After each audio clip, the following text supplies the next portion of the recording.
কি বললি? তুই কোন আইসক্রিম নিবি? তোর কাছে টাকা আছে? কই দেখি তো। আঙ্কেল, আমার কাছে তো টাকা নাই। আপনি আমাকে একটা আইসক্রিম দেন, আমি কালকে এসে টাকা দিয়ে যাব। এই, তোর মা নেই, বাবা নেই, তুই টাকা কই পাবি? আর কালকে তুই আমার টাকা কোথা থেকে দিবি? যা সর এখান থেকে। তুই কালকে টাকা দিবি, কালকে আইসক্রিম নিবি। আঙ্কেল, দেন না একটা আইসক্রিম বাকিতে। আমি বললাম তো কালকে এসে আপনাকে টাকা দিয়ে যাব। তাই শোন, এখন যদি তোকে একটা আইসক্রিম আমি বাকিতে দিই, তুই 6 মাসও তো টাকা দিতে পারবি না। আর এখন যদি তোকে একটা আইসক্রিম দিয়েও দিই, তারপরে তো তোর পিছনে 6 মাস আমার ঘুরতে হইব। আর ঘুরতে ঘুরতে আমার জুতার তলা শেষ হয়ে যাবো। তারপর তোর কাছ থেকে আমি টাকা উঠাইতে পারবো না। তখন আমার বাকি টাকা কে শোধ করবো? আমার মাথা গরম হওয়ার আগে এখান থেকে যা। আঙ্কেল, দেন না একটা আইসক্রিম, আমার না খাইতে খুব ইচ্ছে করতেছে। ওই, তুই এখান থেকে যা, যা বলছি, যা যা। আবার তাকাই রয়েছো, যা এখান থেকে।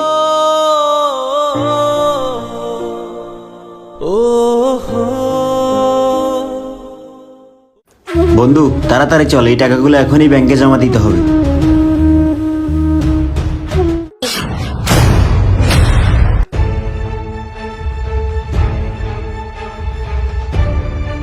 টাকাগুলো মনে হয় ওই আঙ্কেলদের। Uncle, uncle, uncle, uncle, uncle, আপনাদের টাকা পড়ে গেছে। আমাদের টাকা পড়ে গেছে মানে কি বলতেছো তুমি এসব? এই মিরাজ, তোর কাছে না 2 বান্ডিল টাকা ছিল, দেখ তো ঠিক আছে কিনা। হ্যাঁ তাই তো, দাঁড়া আমি দেখতেছি। আরে কি ব্যাপার, আরেক বান্ডিল টাকা কই? সোহাগ, আমার কাছে তো 1 বান্ডিল টাকা আছে, দেখি এই টাকাটা। সোহাগ, হ্যাঁ এটাই তো আমাদের টাকা। হ্যাঁ আঙ্কেল, এটা আপনাদেরই টাকা, আমি ওইখানে পাইছি। মামনি, তুমি জানো এখানে কতগুলো টাকা? তুমি চাইলে তো এই টাকাগুলো নিয়ে যেতে পারতা। হ্যাঁ আঙ্কেল, আমি তো জানি এখানে অনেকগুলো টাকা, কিন্তু এই টাকাগুলো তো আমার না, এই টাকাগুলো তো আপনাদের। তাহলে আপনাদের টাকাগুলো আমি কেন নেব? মিরাজ, মেয়েটা না অনেক সৎ। তুই একটা কাজ কর, এখান থেকে ওকে 2000 টাকা দিয়ে দেই।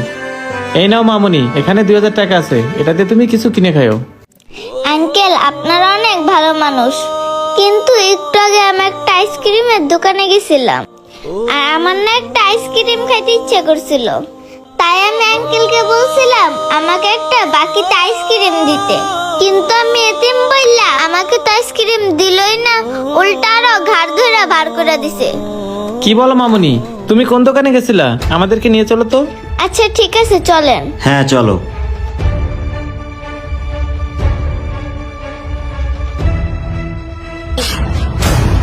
আরে ভাই, কি অবস্থা? আপনারা কেমন আছেন? ভাই, ওরে দইরা নিয়ে আসছেন, ও কি কিছু করছে? আরে না না ভাই, ও আমাদের কিছু করেনি। আর আপনাদের দোয়ায় আলহামদুলিল্লাহ আমরা অনেক ভালো আছি। ভাই, আপনি আমাকে একটা কথা বলেন তো, এই বাচ্চাটা কি আপনার কাছে একটা আইসক্রিম চাইছে, আপনি ওকে দেননি, কিন্তু কেন ভাই? আরে ভাই, আপনারা যে কি কর না, ও সে আমার মহল্লার মেয়ে। ওকে যদি এখন আমি আইসক্রিম বাকি দিই, তাহলে কি আমি ওর থেকে টাকা পাবো? আর তাছাড়া ও টাকাটাও বা দিবে কে? না আছে ওর মা, না আছে ওর বাবা। আর এমনিতেও আমি যদি ফকির মিসকিন রে এভাবে দিই, ব্যবসা প্রতিষ্ঠান কিভাবে চলবো? ব্যবসা প্রতিষ্ঠান তো বেশি দিন টিকবে না। আরে ভাই, আপনি ওকে একটা আইসক্রিম দিলে আপনার কি এমন ক্ষতি হতো? আর আপনি ওকে একটা আইসক্রিম না দেওয়াতে অনেক বড় ক্ষতি হয়ে যেতে পারতো। হ্যাঁ ভাই, ও ঠিকই বলেছে, আপনাদের মতো লোকের কারণে এইসব ইতিম বাচ্চারা বড় হয়ে অবৈধ পথে যায়। কারণ কি জানেন, ওর পেটের খিদা নিবারণের জন্য আপনার আর আমার মতো লোকের কাছেই যায়। যখন আমরা ওকে বুঝতে না পেরে দূর দূর করে তাড়িয়ে দেই, তখন ও কি করে জানেন? বেঁচে থাকার জন্য হয় ওর চুরি ছিনতাই করতে হবে, না হলে ভিক্ষা করতে হবে। হ্যাঁ ভাই, ও কিন্তু ঠিকই বলেছে, এসব এতিম বাচ্চারা নষ্ট হওয়ার পিছনে আমরাই দেই। যদি আমি আপনি এ সমাজের মানুষ এসব এতিম বাচ্চার পাশে দাঁড়াতাম, তাহলে হয়তো বা এদের জীবনটা নষ্ট হতো না, আর এরা ভুল পথেও যেত না। আসেন ভাই, আমরা এই লাভ লসের হিসেব না করে এসব ইতিম বাচ্চার পাশে দাঁড়াই, তাহলে এসব ইতিম বাচ্চার জীবন অকালে নষ্ট হবে না। হ ভাই, আপনি ঠিকই বলেছেন। আপনাদের মতন যদি আমরা সবাই ভাবতাম, তাহলে এসব এতিম বাচ্চাদের জীবন কখনোই নষ্ট হতো না। আচ্ছা ঠিক আছে ভাই, আপনি যে বুঝতে পারছেন এটাই অনেক কিছু। মামনি, তুমি না আইসক্রিম খেতে চাইছিলা? আচ্ছা ভাই, এখান থেকে ওকে 4টা কোন আইসক্রিম দেন। জি ভাই, দিতেছি।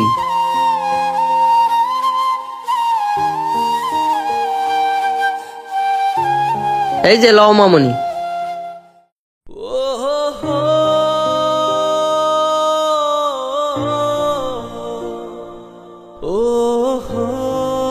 এই নেন ভাই, টাকাটা রাখেন। ঠিক আছে ভাই। মামনি চলো। আসসালামু আলাইকুম বন্ধুরা, আমাদের ভিডিওটি ভালো লাগলে অবশ্যই লাইক কমেন্ট শেয়ার করে সবাইকে দেখার সুযোগ করে দিবেন। ধন্যবাদ সবাইকে।